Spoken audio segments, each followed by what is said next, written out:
For sale by owners. I'm going to give you a sample here, some different approaches. Here's one approach.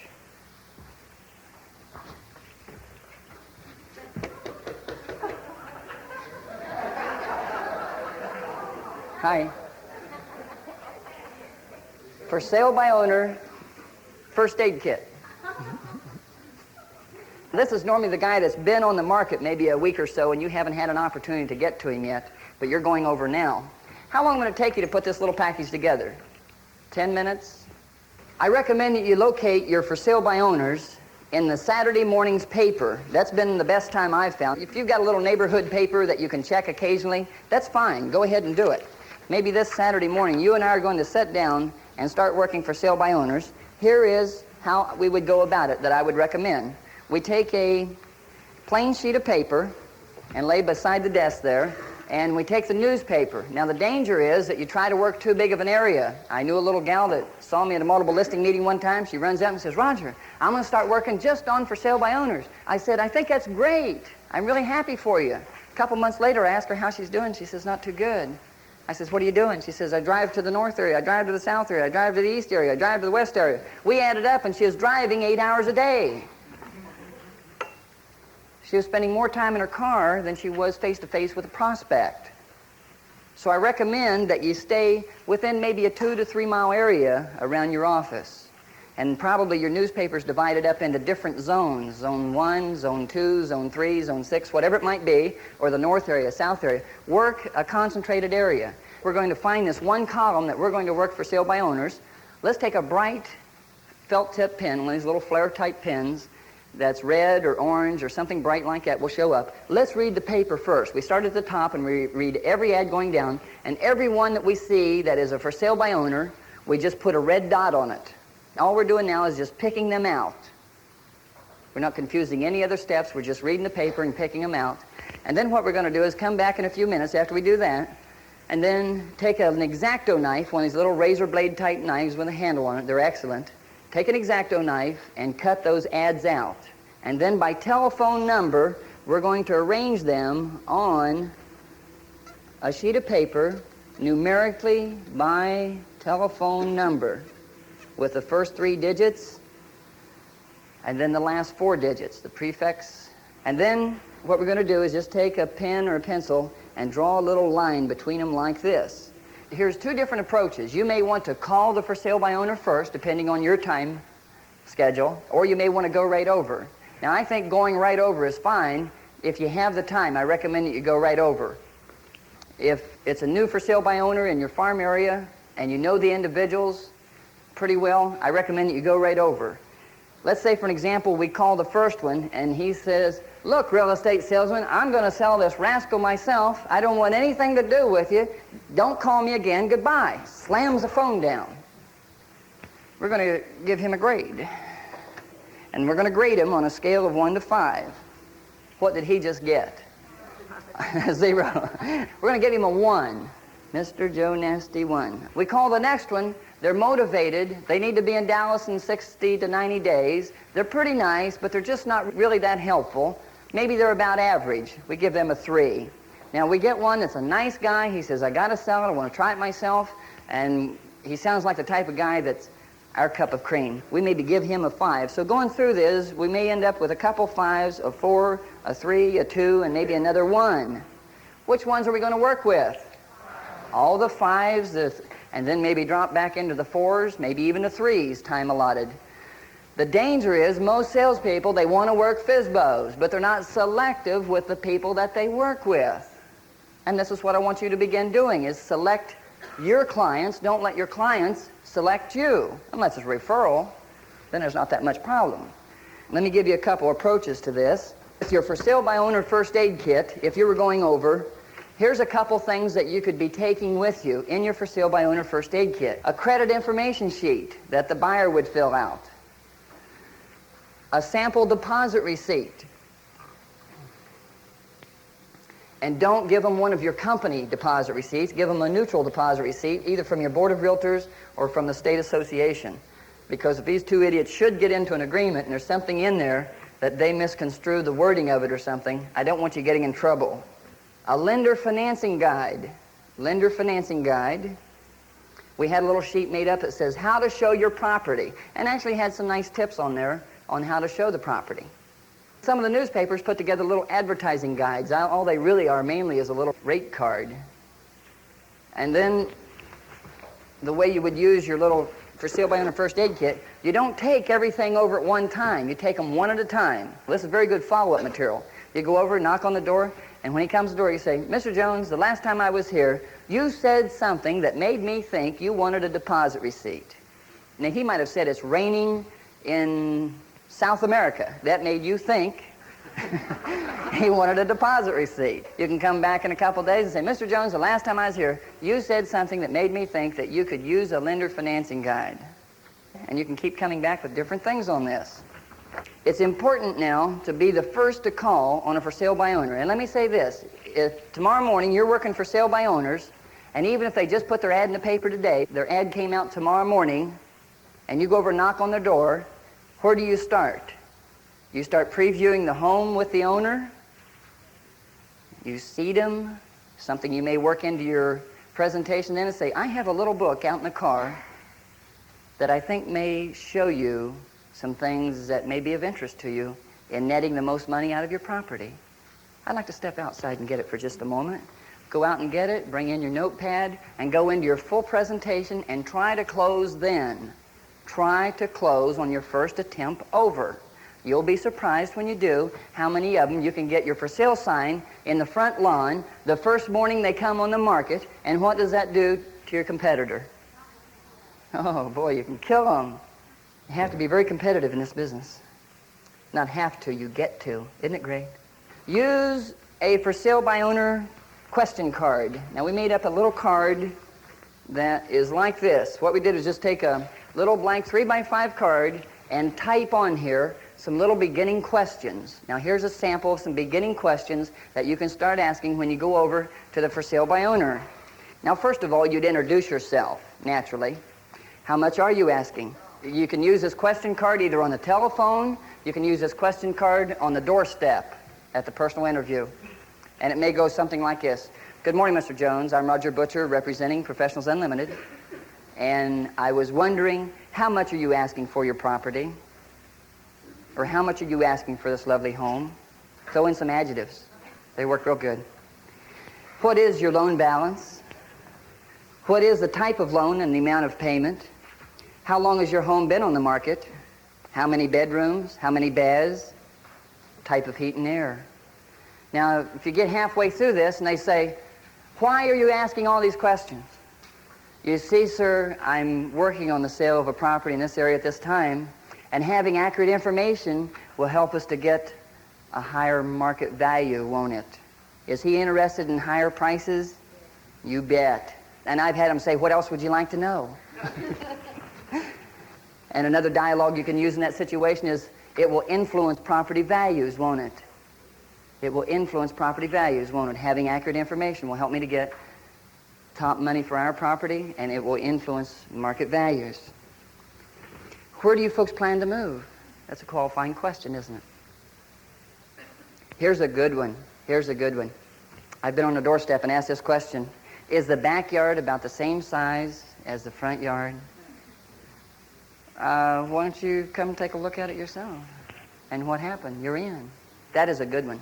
How many offers have you had so far? What type of deposit receipt are you using?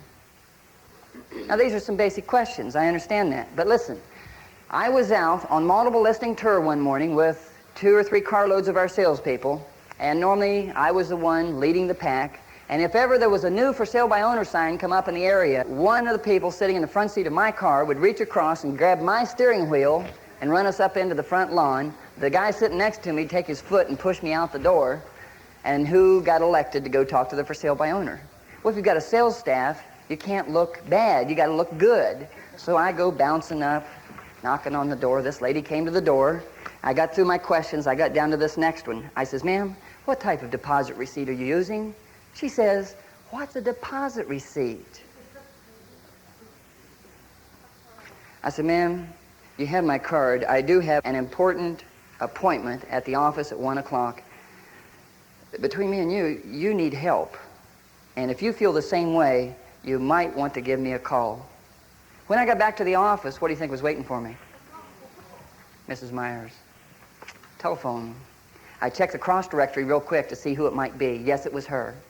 Called back, made an appointment that evening, did a presentation, a full presentation. Don't try to start shortcutting it to take different steps out. I did a full presentation, closed, and got the listing. Just by doing these little things. Here's another question. Would you consider selling your property to a client of mine? In other words, then, what you're saying to me is the only thing that's standing between you and I is the brokerage fee. Is that right?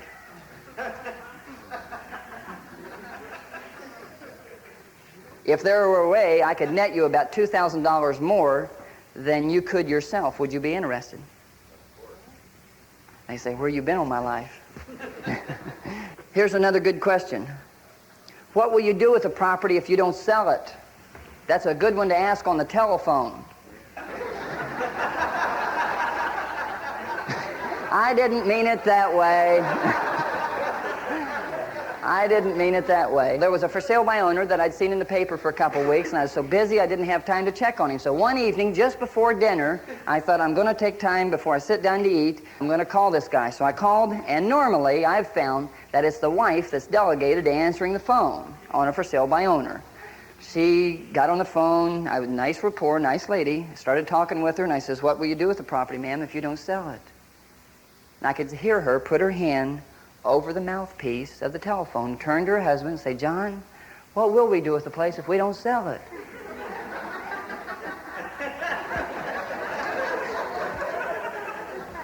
He came back on the phone and says, who is this?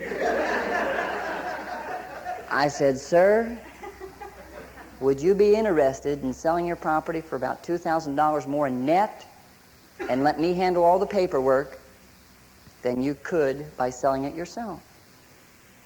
He says, tell me more, silver-tongued devil.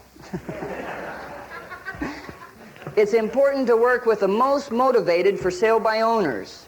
Most motivated. And I find out that they're most motivated on Sunday evening or Mondays, because if they didn't sell the property over the weekend. Here's a good dialogue if you're going over directly to the door without a call in advance. You go up and just push the door button. Ring, ring. They come to the door and say, good morning, sir. I'm Roger Butcher, representing Professionals Unlimited, and I came over to ring your doorbell instead of your telephone.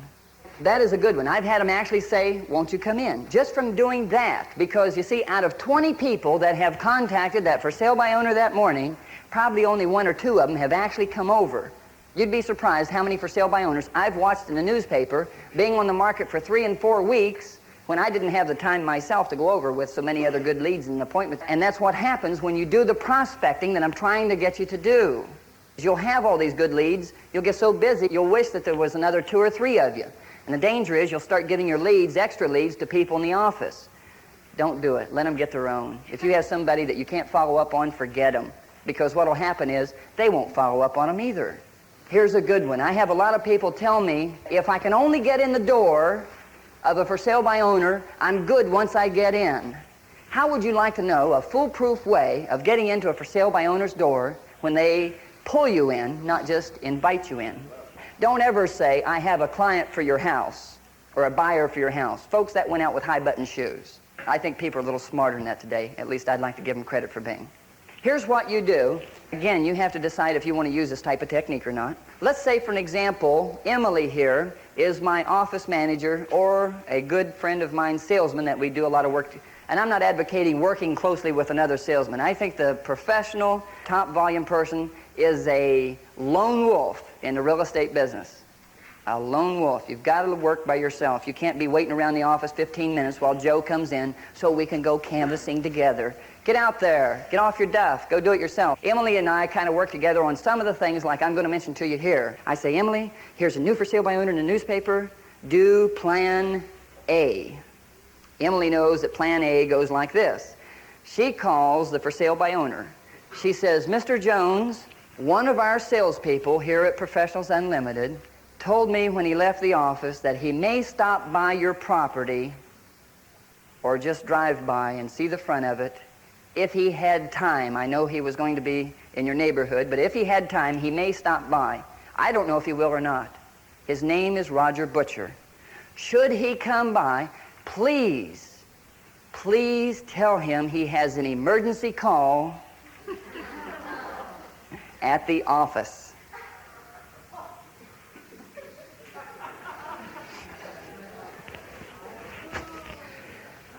You come up, knock on the front door, and they say, you've got an emergency call. Call your office. The telephone is right here. Here's your telephone conversation back to Emily. You dial the number. This is Roger. I understand there's an emergency call. Yes? Yes? Okay. Tell them I do have an appointment a little later, and at 4 o'clock I'll meet him at the office and we'll write it up. How do you look? Where are you? Huh? How do you look? Successful! By the way, Mr. Jones, then you can go into some of your dialogue. How much are you asking for your property? Where do you folks plan to move? And continue on. They see this successful person standing in front of them, don't they?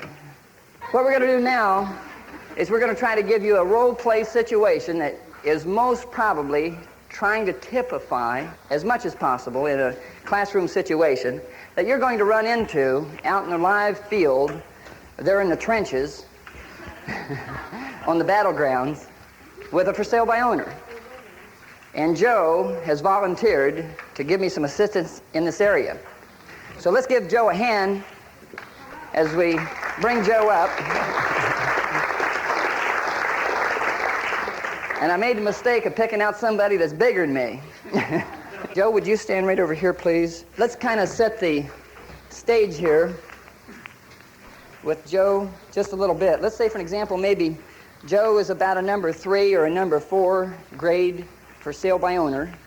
Joe has to be back east or out west or wherever it might be within the next couple, 3 months. He's not really heavily motivated, but he wants to sell. It's not one of these guys that says, well, if I sell it this year, fine. If not, I'll try it again next year. We don't be working with those clowns anyway, normally.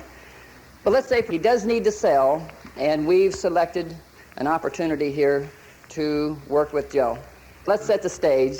I've come out, I've knocked on the door, and I'm discussing with Mr. Moore. Mr. Moore, and let's continue here. I have asked him a couple questions. Maybe you've asked me, why am I asking these questions? I explained to him, and I may be asking him like this final question just to kind of set the stage. I may say, Joe, what will you do with the property if you don't sell it? I don't know. I'll probably, put it on the market later on again. Let me ask you a question. Did you have a particular reason for not wanting to go through a real estate company, Joe? Well, I'd like to save the commission, make it myself.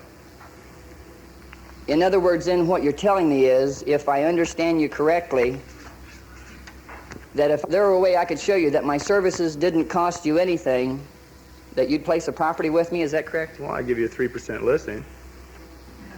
You'd give me 3%? Yeah. So in other words, then what you're telling me is that the only thing that's standing between you and I today is the brokerage fee, is that right? That's right. It's a commission. I'd rather make it myself. Uh-huh. Let me ask you a question, Joe. If there were a way I could show you that my services didn't cost you anything, would you be interested? No, kind of. Well, would you or not? Well, you'd kind of have to show me. In other words, then, what you're telling me, if there were a way I could show you that my services didn't cost you anything, I could net you more money from your home than you could by selling it by yourself, you'd place the property with me. Is that what you're telling me? Sure. Is that right? If you can make me more money than I can make myself, it'd be the only way to go. See, you've got to get that commitment. You can't start going through the following dialogue that I'm going to give you until you get that commitment first. Joe, do me a favor. And on the back of my business card, I'd like you to write down a couple things. You're telling me, and give him one of your business cards and your ballpoint pen, and maybe have an extra pen with you that you may want to keep track of some of this yourself.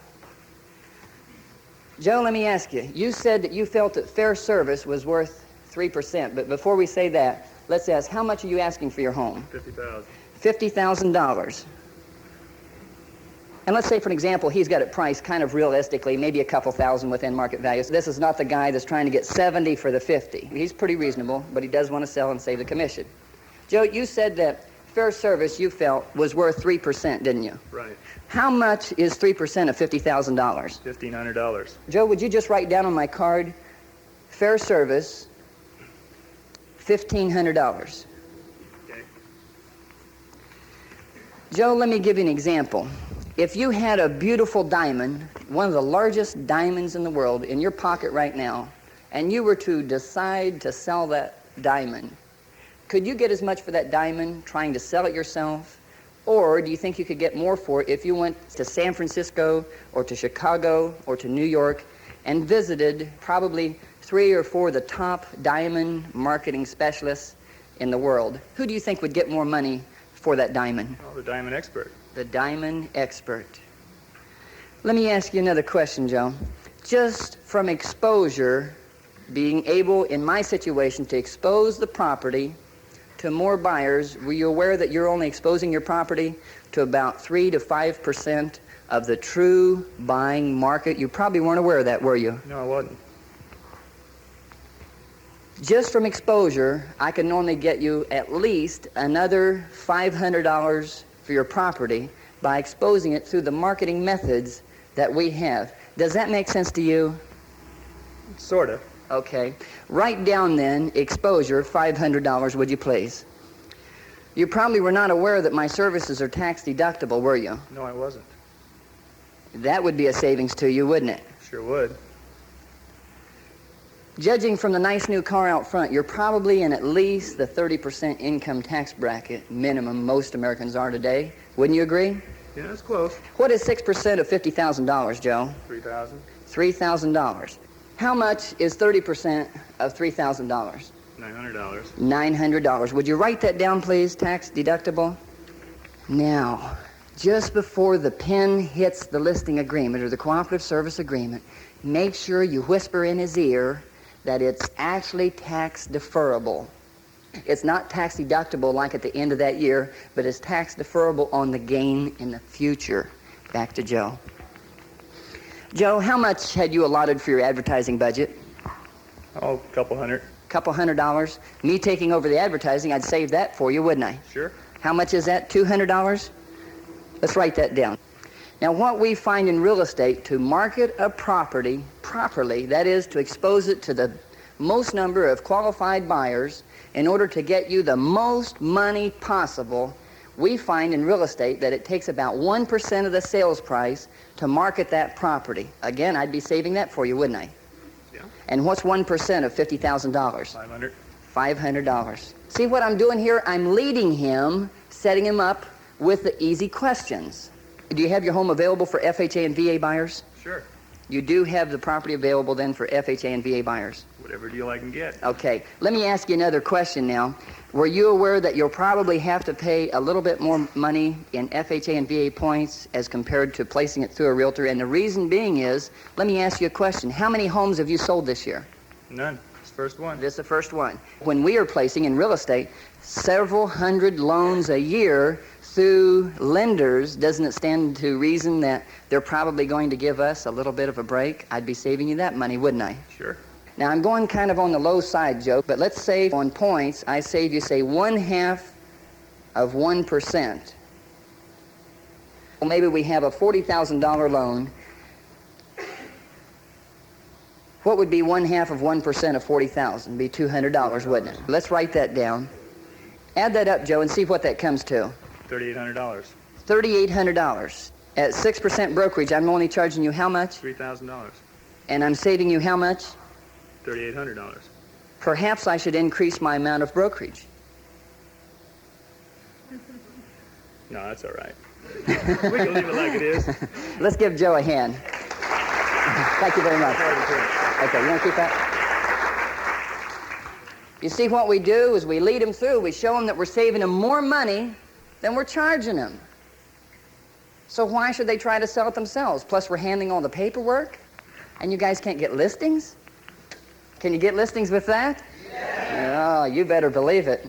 Couple key phrases I want to make sure that you have written down. Did you have a particular reason for not wanting to go through a realtor or through a real estate representative? Another key phrase. If there were a way I could show you that my services didn't cost you anything, would you be interested? One thing I'll mention too is on a for sale by owner. Now, I found myself, if I could not get them about the third attempt or the third meeting, I probably wasn't going to get them at all. Now, I know there's some brokers or some people that say, go over every day until you get it. You don't know how upset some people get when they have one particular salesman that comes over like clockwork every day. I've seen them just irate and explain to me they would never list their property with that individual or with that office. I'm telling you what happens out there and what the people are saying. Most of the information that I'm giving you here is from surveys that I've done in my past experiences. People that I have gotten a listing, I found out why they listed with me, why I didn't get the listing. I'm going to give you some information now to say if you're with a small office and you're working with a for sale by owner and they say, well, we think we're probably going to list with a larger office because of various benefits. Here's what you can say. Let me explain to you, Mr. Seller, a true situation. In fact, just a couple of weeks ago, our salespeople and myself was out in our car touring new properties one morning. One of our salespeople had seen a sign in the front lawn of a new property that had just come on the market of one of these large companies. I won't mention their name. One of our people in our car says, I think I have a client that may buy that property because I've been looking for a property in this area for him. He wrote down the phone number of that large company. When we got back to the office, he tried to call to get the information on the property, and you know they couldn't even find the listing. Now, if you're with a big company. I'm sure you know of benefits that you have. More advertising, more exposure, more salespeople. Here's a couple things that I found that when you're out with a for sale by owner, sometimes they may say to you, depending on the type of salesman that you are, well, gee, you're awfully aggressive. You're too aggressive. You can say to them, let me ask you, Mr. Seller, if you were being sued today for $100,000, would you want an aggressive attorney representing you or a timid attorney? If you're more of the mild approach type of a salesperson and the owner says to you, you're not aggressive enough. We want somebody aggressive. Here's what you can say. You know, Mr. Seller, let me ask you a question. If you were a stranger in town with you and your family, would you want somebody aggressive showing you property, or would you want somebody that understands your needs?